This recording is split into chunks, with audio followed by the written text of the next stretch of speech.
गए हैं मनोज जी। जिस तरह से आज चैंपियंस ट्रॉफी का महामुकाबला है, भारत में इस वक्त जो दुआओं का दौर चल रहा है, फैंस को बेसब्री से इंतजार है 2:30 बजे के वक्त का, चूंकि 2:30 से महामुकाबला शुरू होगा।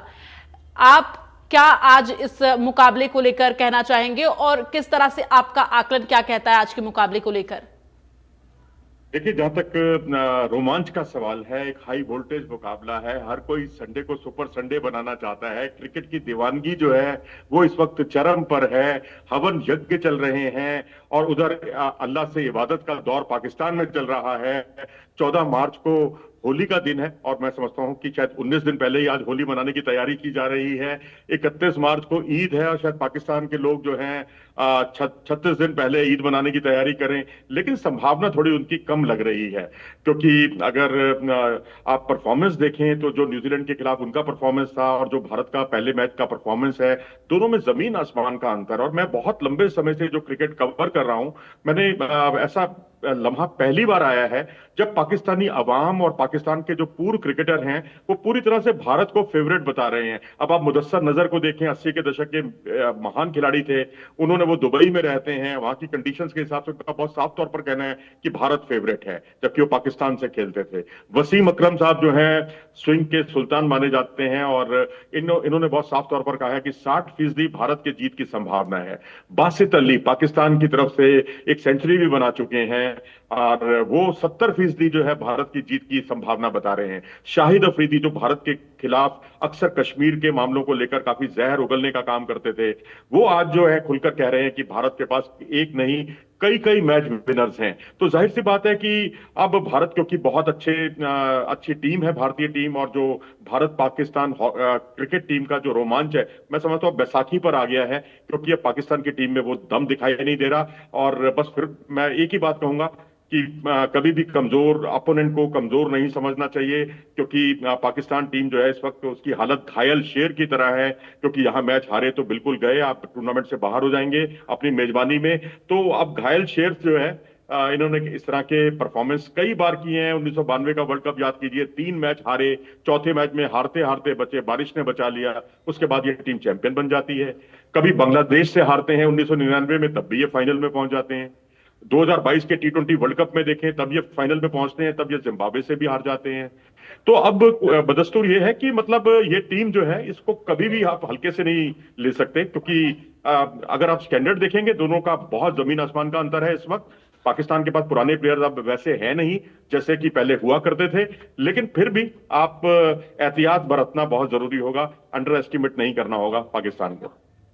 बिल्कुल। और मनोज जी देखिए, एक तरफ जहां भारत की कप्तानी रोहित शर्मा करने वाले, तो दूसरी तरफ मोहम्मद रिजवान। ऐसे में अगर बात की जाए तो रोहित शर्मा अपने पुराने फॉर्मूले पर आज कहीं ना कहीं जो है अपनी कप्तानी दिखाते हुए नजर आने वाले हैं। फिलहाल पुराने फॉर्मूले को लेकर आपकी क्या राय है?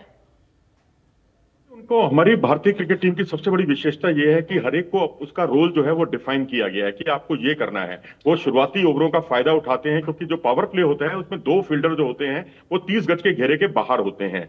तो ऐसी स्थिति में आप जितना उठाकर शॉट्स खेलेंगे उतना आपके लिए लाभ की स्थिति होगी। लेकिन उसमें जोखिम उठाना पड़ता है, आपके आउट होने की संभावना भी ज्यादा रहती है। लेकिन वो जिस तरह से 2023 के वर्ल्ड कप में भारतीय टीम के लिए बड़ी पारियां खेलने की बजाय इंपैक्टफुल पारियां खेलने लगे और वो भारत के बहुत काम आई, तो मैं समझता हूं वही उनका रोल है, उसी तरीके से वो खेलेंगे। केएल राहुल का क्या रोल है और बाकी अन्य खिलाड़ियों के क्या रोल हैं, सबको बताए गए हैं। और शुभमन गिल ने तो प्रेस कॉन्फ्रेंस में भी कहा कि मैं टीम का उपकप्तान हूं, लेकिन मुझे जो रोहित भाई ने बताया हुआ है कि आपको बॉलर के साथ साथ चलना है, चाहे आप मिड ऑफ पर हो चाहे कवर पर हो, उनको बताना है कि उनके मन में क्या चल रहा है और उनको अपनी टीम की स्ट्रेटेजी के बारे में बार बार उनसे बात करनी है। तो इंडिया की जो स्ट्रेटेजी प्लानिंग जो है और एग्जीक्यूशन, तीनों कमाल का है।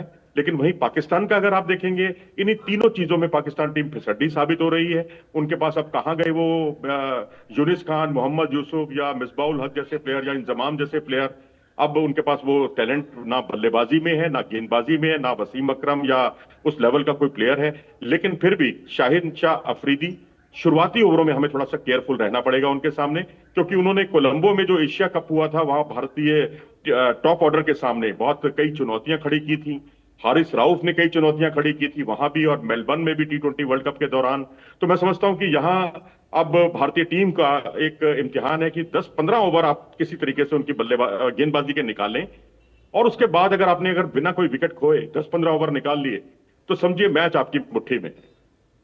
बिल्कुल, ऐसे में देखिए भारतीय टीम में तो बहुत ज्यादा बदलाव की संभावनाएं नजर नहीं आ रही हैं, लेकिन अगर पाकिस्तानी टीम की बात की जाए तो कुछ बदलाव जो हैं वो हो सकते हैं। चूंकि अगर हम बात करते हैं फखर जामा की, तो वो इंजरी हो गए हैं, उनकी जगह अब इमामुल हक को जो है चुना गया है बल्लेबाजी के लिए। तो अगर इस तरह का बदलाव होता है तो क्या असर पड़ेगा, क्या प्रभाव पड़ेगा?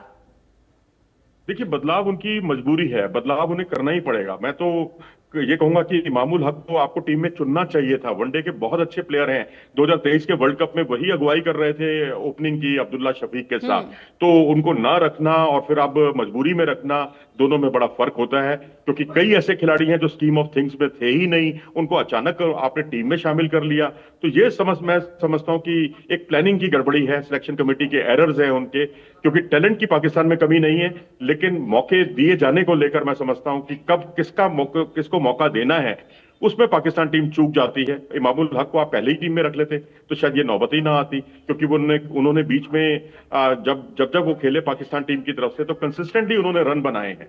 तो मैं समझता हूँ एक पॉजिटिव साइन है। ठीक है, फकर जमान का जाना एक बहुत बड़ा झटका है, क्योंकि यही फकर जमान थे जिन्होंने 2017 की चैंपियंस ट्रॉफी में भारत को जीतने नहीं दिया था। बिल्कुल, और अब तक के हुए मैचों में क्या लगता है, आज जिस तरह से भारत में दुआओं का दौर चल रहा है, फैंस बेसब्री से इंतजार कर रहे हैं और जीतेगा तो भारत ही, ये गूंज लगातार सुनाई दे रही है।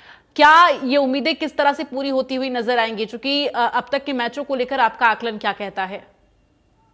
देखिए, अभी तक एक एक मैच उन्होंने खेला है, एक मैच हमने खेला है। और जिस तरह का हालिया इंडिया का परफॉर्मेंस देखिए, इंडिया की वर्ल्ड रैंकिंग देखिए, हम नंबर 1 की टीम है। और जिस तरह से कंसिस्टेंटली हमने अच्छा परफॉर्म किया है, बस यही है कि शुरू के 10-15 ओवर आप आराम से खेलिए। लेकिन जो एक सबक भी मैं कहूंगा भारतीय टीम के लिए है, क्योंकि पहला मैच जो था भारत ने बहुत कैच टपकाए थे। हार्दिक पांड्या से के हाथ में आया हुआ कैच छूट गया था, रोहित शर्मा के हाथ में आया हुआ कैच छूट गया था, और उसके अलावा केएल राहुल ने कैच टपकाया, 2 स्टंपिंग के मौके चूके। अब वो बांग्लादेश था तो आपकी कमजोरियां ढक गई, लेकिन अब पाकिस्तान है जो घायल शेर की तरह है। इस तरह की कमियों का वो भरपूर फायदा उठाने में कोई कसर नहीं छोड़ेगा।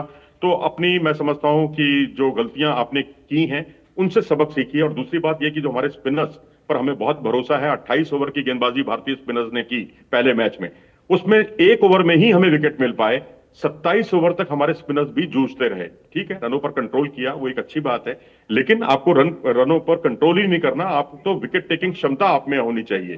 ठीक है, दुबई के कंडीशंस भी तेज गेंदबाजों के ज्यादा मुफीद है, स्पिनर्स के लिए उतना ज्यादा स्कोप नहीं है, लेकिन हमने ऑलराउंडर्स को ज्यादा तरजीह दी है। जैसा कि प्रेस कॉन्फ्रेंस में कुछ दिन पहले रोहित शर्मा ने कहा भी कि हम जो है कोशिश यही है कि हम तो 2 ही स्पिनर गिनते हैं, वरुण चक्रवर्ती और कुलदीप यादव। बाकी तो हमारे पास जो स्पिनर्स हैं सब ऑलराउंडर्स हैं, उसको हम स्पिनर्स के तौर पर काउंट नहीं करते। तो एक दृष्टिकोण या एक सोच जो है भारतीय टीम की अलग है, जो ऊपर से दिखने पर बिल्कुल डिफरेंट लगती है, लेकिन अंदर से जो रोहित शर्मा कह रहे हैं उस पर हमें भरोसा करना होगा। अब सवाल यहाँ पर यह भी है कि क्या भारत 4 स्पिनर्स के साथ यहाँ उतरेगा, क्योंकि सुनील गावस्कर साहब ने तो यही राय दी है कि यहाँ वरुण चक्रवर्ती भी होने चाहिए, कुलदीप यादव भी होने चाहिए। तो ये दोनों होने चाहिए का मतलब ये है, और 2 ऑलराउंडर्स को हम बाहर करेंगे नहीं, हम अक्षर को और जडेजा को खिलाएंगे।